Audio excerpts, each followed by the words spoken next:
Big Boss Malayalam season 8 ഇന്നലത്തെ episode, അതായത് ഇന്ന് രാത്രിയിൽ ടി വിയിൽ വരാൻ പോകുന്ന എപ്പിസോഡ് ഓൾറെഡി അത് ഹോട്ട്സ്റ്റാറിൽ വന്നിട്ടുണ്ട്. സോ വളരെ പ്രധാനപ്പെട്ട ഒരു എപ്പിസോഡാണ്. അഗ്നിപരീക്ഷ സംബന്ധിച്ചിടത്തോളം എവിക്ഷൻസ് നടന്ന ഒരു എപ്പിസോഡാണ്.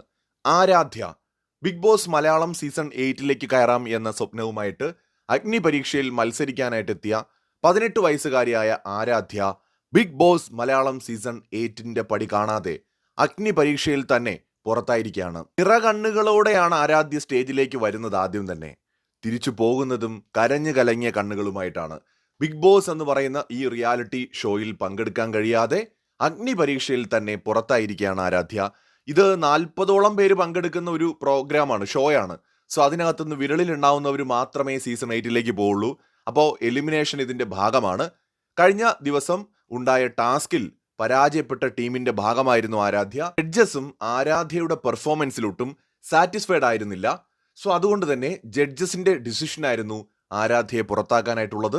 So Aaradhya Bigg Boss Malayalam season 8ൽ കടക്കാതെ അഗ്നിപരീക്ഷയിൽ നിന്ന് എന്നേക്കുമായി പുറത്തായിരിക്കുകയാണ്.